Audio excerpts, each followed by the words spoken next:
Hi everybody, welcome to Rogues Reads. I believe this is day 7 or episode 7.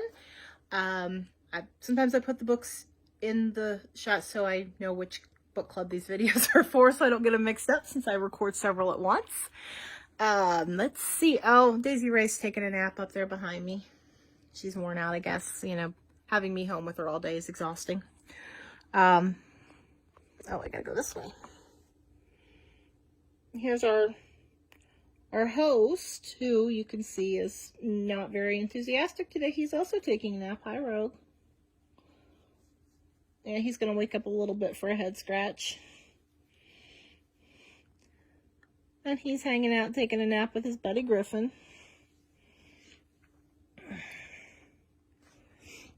Alright, so let me put the camera up there. Hopefully you guys survived yesterday's very long reading. Hopefully she's not quite as long. It was a little longer than I would like to go, but we are on the road now. So apparently the Genius Files folks, Bones and Maya, didn't send the code. So who did? Is it the bowler hat guy and Mrs. Higgins? Who did it come from? Who are they supposed to meet at the house on the rock? Very, very interesting. So they are hopefully going to get out of California today on this road trip. If they're going to make it to Washington, D.C. before July 4th, they really got to get moving here. But now they've got to stop the terrorist attack in Kansas, right? That's where the giant ball of twine is. Okay, so we are on chapter 13, the second cipher. Oh, another cipher for Pep to figure out. Where were you kids? Dr. McDonald asked anxiously when the twins came running back to the RV in the parking lot. Your mother and I have been looking all over for you. Pep turned to her brother. We were playing frisbee, he explained. Pep chucked it into the woods and we had to go look for it. She totally can't throw. You can't catch, his sister complained. Can do, cannot. Dr. McDonald preferred to avoid arguments, especially the can-to, cannot variety. He opened his road atlas and flipped to the map of Nevada. Well, thank goodness you're safe, Mrs. McDonald told the twins, reaching for her purse. 5 more minutes and we were going to call the police. Here, I bought you each a souvenir. Let me guess, Coke asked. Yo-yos? How did you know? Mrs. McDonald asked. I'm a genius. Mrs. McDonald took 2 new yo-yos out of her purse, a red one for Coke and a blue one for Pep. Awesome, Coke said. Want to see me walk the dog? Maybe later, Mrs. McDonald replied. Let's blow this pop stand. Mom, Pep said, I wish you wouldn't buy this stuff. You're wasting your hard-earned money. Yeah, money doesn't grow on trees, Mom, Coke said as he tried to duplicate a yo-yo trick he had seen on the video. But you've got to bring home souvenirs, Mrs. McDonald told them. That's part of the fun of traveling. She passed around sandwiches she had made while the twins were in the woods. Dr. McDonald started the RV and pulled out of the parking lot. After driving a little Honda for years, he wasn't used to such a big vehicle, and he backed out carefully. As he pulled onto Route 70 south, he relaxed a bit and began humming the old Willie Nelson song, On the Road Again.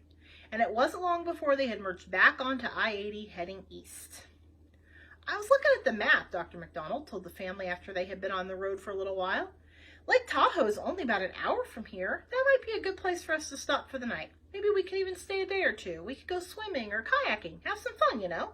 Lake Tahoe's beautiful. No, Pep shouted. We want to see the largest ball of twine in the world, shouted Coke. Yeah, Pep added. Lakes are a big bore. Mrs. McDonald turned around in the front seat. Wait a minute, she said. Yesterday, everybody was making fun of me for wanting to go see the largest ball of twine in the world. Now you're all anxious to get there? What's going on? Yeah, Dr. McDonald said. Why are you suddenly so interested in that silly ball of twine? As usual, Pep looked to Coke for the answer. She wasn't about to tell her parents that there would be some sort of attack at the ball of twine and that they had to help stop it. Coke thought fast. Well, we're twins, he announced, and twine is twin with an E at the end, so we want to see it. That's ridiculous, Dr. McDonald sputtered. So instead of swimming and kayaking on a beautiful lake, you want to go look at a ball of twine because it has an E in it? Yes, the twins agreed. You wouldn't understand, Pep said. You're not a twin. Well, I'm pleased to see you kids are getting into the spirit of the trip, Mrs. McDonald said. The twine ball is in Cawker City, Kansas. Then that's where we want to go, Coke declared. We hate swimming and kayaking. Since when? His father said. You used to love swimming and kayaking when you were little. Please, please, please, please, begged Pep. Dr. McDonald could not resist a child with puppy dog eyes, especially when it was his own. He sighed when the exit for Lake Tahoe appeared on the side of the road, and he drove right by it. Mrs. McDonald passed her laptop back to the kids so they could see the route to Kansas. The McDonalds would have to drive along I-80 all the way across Nevada, through the top of Utah, across the southern part of Wyoming, and halfway across Nebraska before detouring south into Kansas. It says Cawker City is 1,414 miles from here, Mrs. McDonald informed the family, and today is June 19th. It should take us a few days to get there, depending on how often we stop. Speaking of which, I'm beat, Dr. McDonald announced. Let's start looking for a campground. About 10 miles from the Nevada border, signs began to appear at the side of the road. Donner Lake, Donner Pass Road, Donner Memorial State Park, Donner Camp Picnic Area. The Donner Party! Pep yelled excitedly, almost causing her dad to drive off the road. This is where they were! Ever since she was little, for reasons nobody could quite explain, Pep had been fascinated by the Donner Party. Other girls became obsessed with soccer, dolls, scrapbooking, or some boy band, but Pep loved the Donner Party. She was probably the only child in America who knew the story. Well, now you guys are going to learn it too. In 1846, George Donner and his brother Jacob, Illinois farmers, set out for the promise of California in covered wagons with several families, including their own.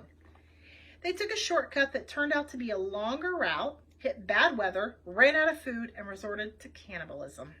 Yes, that means eating each other. Only a few members of the party survived.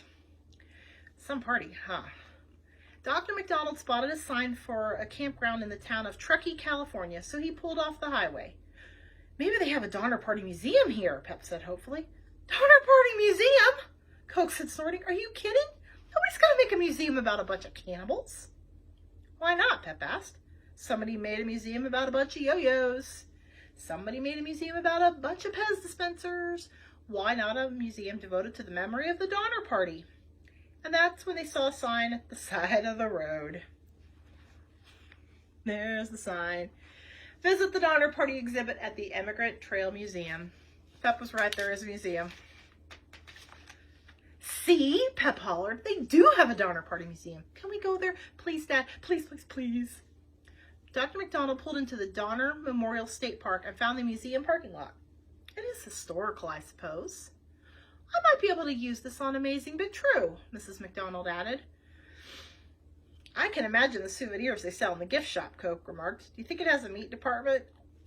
That's terrible. The exhibit was actually pretty interesting. There was a 25-minute video about the Donner Party and a musket that one of the desperate pioneers had used to shoot an 800-pound grizzly bear. Outside was a memorial that showed how high the snow had gotten that tragic winter, 22 feet.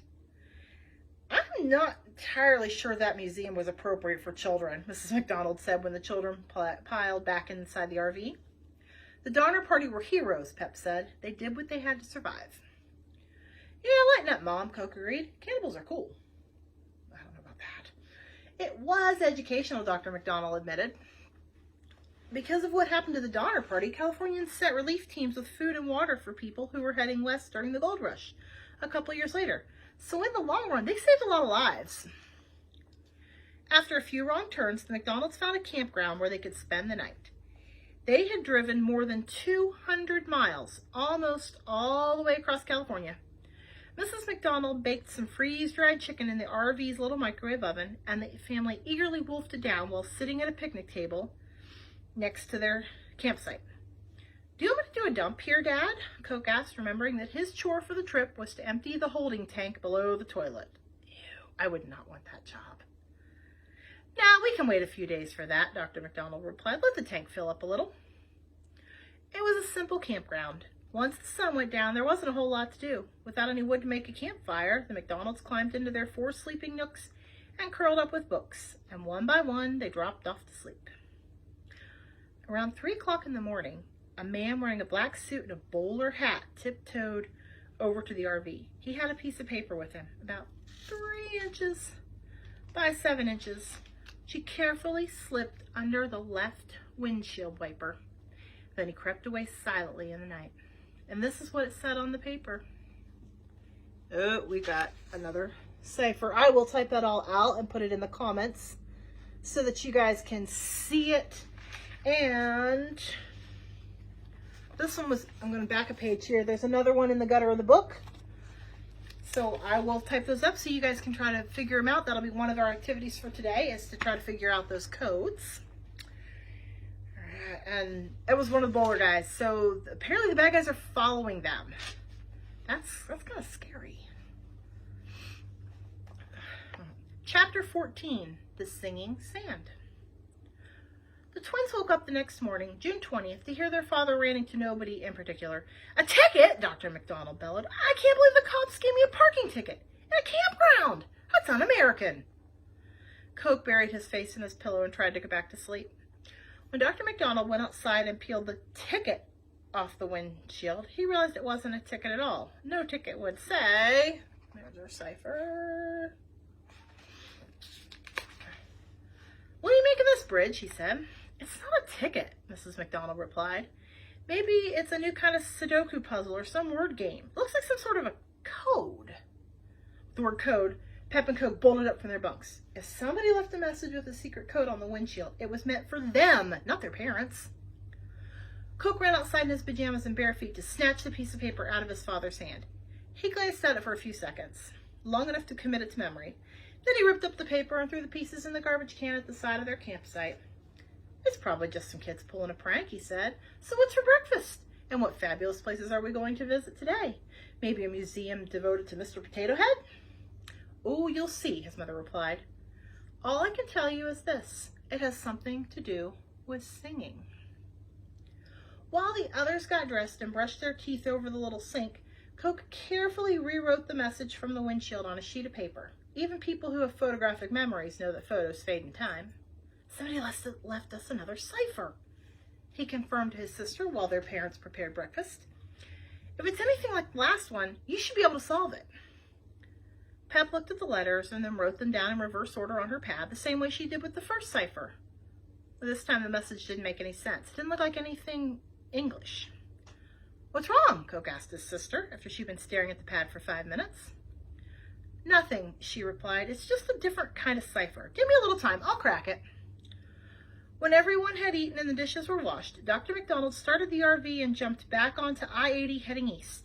In about an hour, they crossed the state line. "Do you guys know that the word Nevada means snow-capped in Spanish?" Coke announced.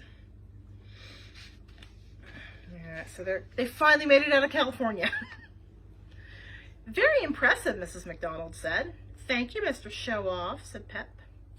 Less than 10 miles from the California border is the big city of Reno. The flashing lights of the casinos were beckoning, but Dr. McDonald barely glanced at them. "Hey, gambling is legal here, Dad," Coke hollered from the back seat. "I still don't think it is for kids who are 13. "We should hit the slots, play some blackjack." "You're too young to gamble," Dr. McDonald hollered back, "and I'm too smart."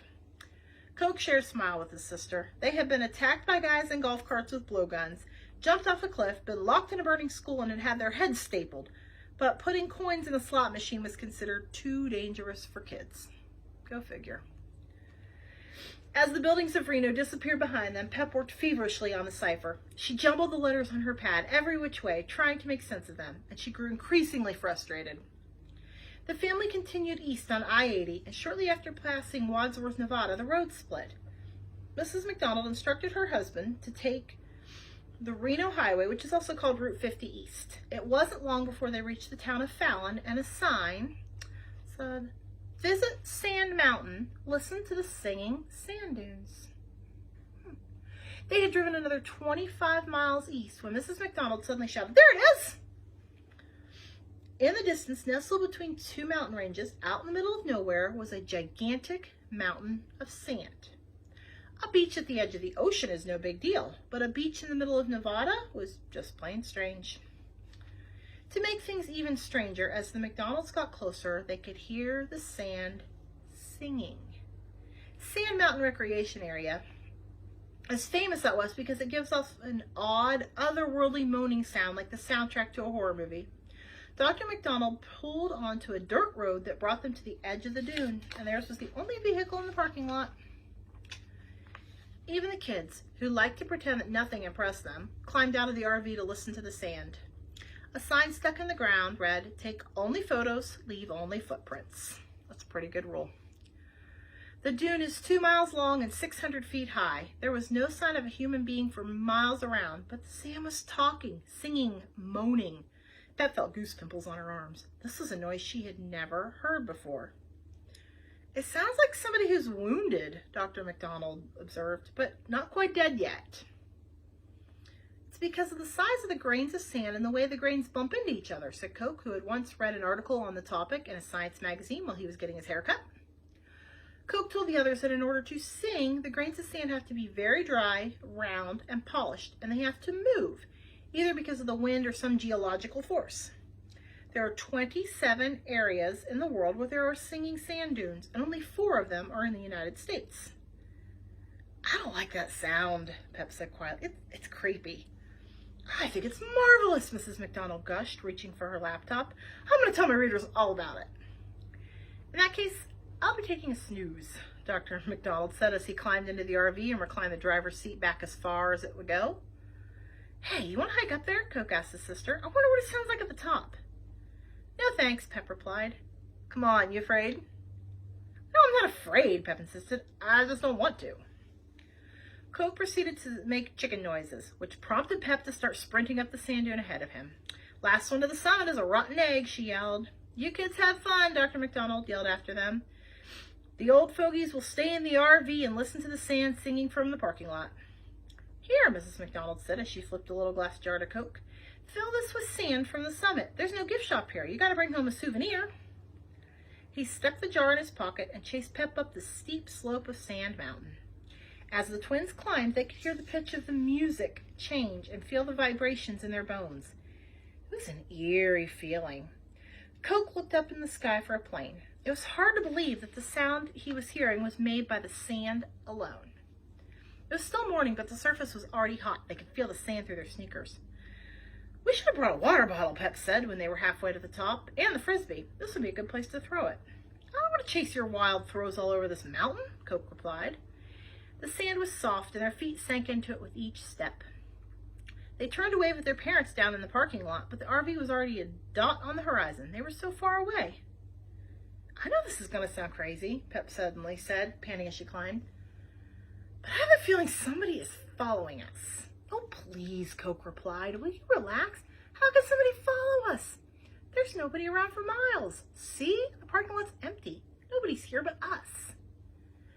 As they neared the top of the mountain, Coke took out the jar his mother had given him. Pep got down on her hands and knees to help him fill it with sand. Coke had just screwed on the top and stuck the jar in his pocket when he heard a voice. It wasn't the voice of the sand. "Don't stand up," a man ordered. The twins turned around quickly to look. There was a man standing about 10 feet behind them. He was wearing a black suit and a black bowler hat. In his hand was a long, shiny sword, and the sun reflected off of it. "Who are you?" Pep asked, shielding her eyes from the glare. "How'd you get up here?" "Who I am and how I got up here is not important, sweetheart," the man told her. "I know who you are," said Coke, who recognized the man right away. "You're one of the guys in the golf carts, the dudes with the bowler hats and the blowguns." "Very good," Bowler Dude said. "That was clever the way you two jumped off that cliff to get away from us the other day. It took me by surprise. But it won't happen again." "What are you doing here?" Pep asked, squeezing her brother's hand tightly. "I thought you were supposed to be so smart, sweetheart," the Bowler Dude said, holding up his sword. "It's obvious what I'm doing here. I'm going to kill you. You know what they say, if at first you don't succeed, try again." "I won't make the same mistake this time. No cliffs." "You're going to kill us with a sword?" Cook asked. "Of course not," the Bowler Dude replied. "That would be uncivilized. Come with me." "What did we do?" Pep asked, tears in her eyes. "We didn't hurt anybody. We're just..." "Shut up, sweetheart." Holding the sword over their heads, the Bowler Dude marched the twins up to the very top of Sand Mountain, and then a few yards further, where there was a pit that had been dug into the dune on the other side. It was 7 feet deep and about the size of a pool table. "You'll die from dehydration," the Bowler Dude informed them. "It's far more humane." think it would be. Ugh. I'm not getting into that pit, Pep said defiantly. Me neither. The bowler dude held his sword sideways in front of them and used the flat side to shove both of them backward. They lost their balance and tumbled into the pit. Ow! Coke said, landing hard on his side. Pep popped up right away. She got on her tiptoes and jumped, half expecting Maya and Bones to suddenly show up and save them again. But the pit was too deep to see out of, and there was nobody else around anyway. Your friends aren't here to help you this time, sweetheart, the bowler dude told her. My good friend Mrs. Higgins is taking care of them. They won't be saving your lives anymore. Help! Pep screamed. Mom! Dad! Help! Save your energy, sweetheart. They can't hear you, the bowler dude told her. The singy sand is drowning out your voice. That's why I chose this as the perfect spot to kill you. You'll never get away with this, Pep shouted. The bowler dude chuckled to himself. Without any water, your bodies won't be able to cool off. Your muscles will start cramping. You'll get heat exhaustion and then heat stroke. You'll feel dizzy and weak. Your temperatures will go up to 107 degrees, and then you'll die. Hey, do you kids play golf? Sand traps have been in the graveyard of many great golfers, and now one will be yours. He chuckled at his little joke. As soon as our parents realize we're missing, they'll be up here, Coke said. They'll rescue us. The bowler dude shook his head and laughed. Your parents are used to you two running off, he said. By the time they get up here, you'll be dead. I'll simply cover your bodies with sand and they'll find nothing. You will have vanished without a trace. Pep was crying now. Coke was on the verge. He looked around desperately for a way to get out of the pit. What did we ever do to you? Pep sobbed. Nothing. I do what I'm told, sweetheart. By who? Coke asked. Who's paying you? That's my business, the bowler dude said. Coke got the sword in the bowler dude's hand. If only he could get a hold of it. What's with you and the old-time weapons? Coke asked. Swords, blowguns, what are they afraid to trust you with a real gun? I'm kicking it old school, the bowler dude explained. There was something elegant in the weapons before the age of gunpowder. Killing with guns and dropping bombs from planes is too easy. You're crazy, Pep shouted through her tears. The bowler dude ignored her. He took a plastic water bottle out of his pocket and made a little show of leaning his head back to drain it slowly.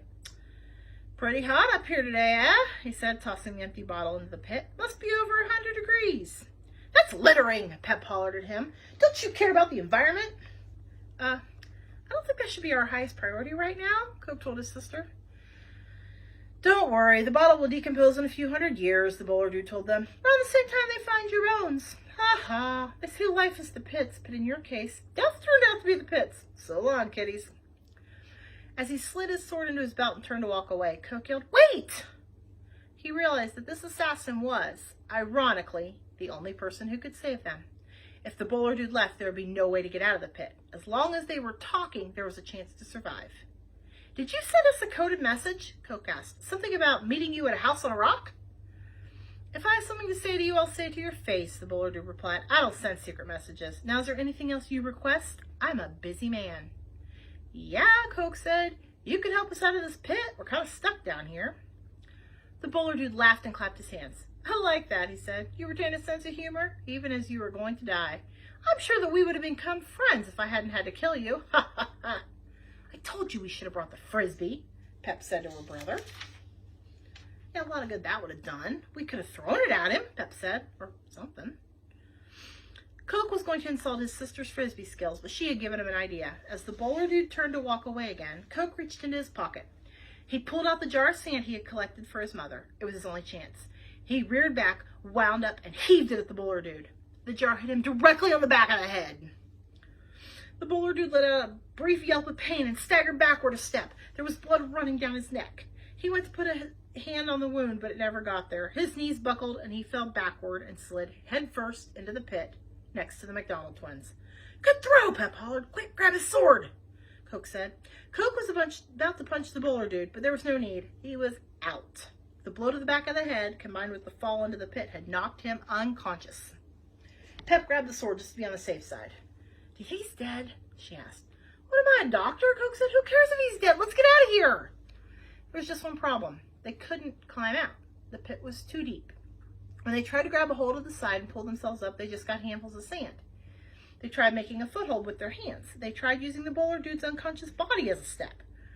Nothing worked. Try using the sword, Pep said desperately. What, you want me to carve steps into the sand? No, dope, she replied, taking the sword herself. Pep made a mark on the side of the pit about 3 feet above the bottom. Then she stabbed the sword into the wall hard, and it slid into the sand about a foot deep. Coke realized what she had in mind. He put his weight against the handle of the sword and pushed it another foot or so into the side of the pit. It held firm with not much more than the handle sticking out. Coke hoisted up his sister. She carefully put 1 foot on the handle of the sword and climbed out of the pit. Then she reached down and helped Coke climb out. They looked into the pit one last time to see the bowler dude lying there motionless. "I've played in the sand enough for one day," Coke said. "Yeah," she agreed. "Let's blow this pop stand." When they finally got back down to the parking lot, their parents were waiting impatiently. "What took you so long?" Mrs. McDonald asked. "You were up there for a long time."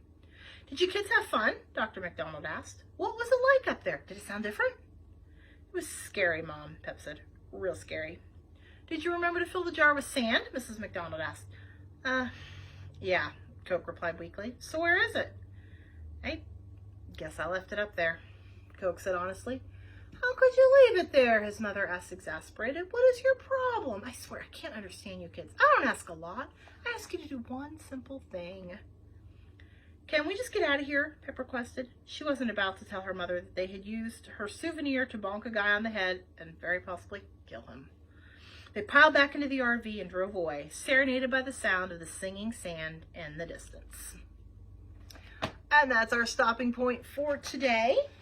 I'm going to try and find us some videos of these amazing singing sand dunes so you can check them out. I would love to go visit one. If I assume this is real, everything so far in this book has existed. So I would love to go check that out. I'll post us some videos so we can see what they're like. And I'll post the new cipher and see if we can figure it out before Pep does. I don't know. Pep's pretty good at that sort of thing. I don't know about you guys, but I love that Coke and Pep are working together as a team to get out of these sticky situations. They both have strengths and weaknesses, and they use them really well together, and I think that's a wonderful thing. Hopefully you've got somebody in your life that you can do that with. I'd say very few of us have twins. I think it'd be pretty cool to have a twin. All right, I'll post some activities, and I will see you guys tomorrow, and we'll continue on and see what Coke and Pep get up to then. Bye.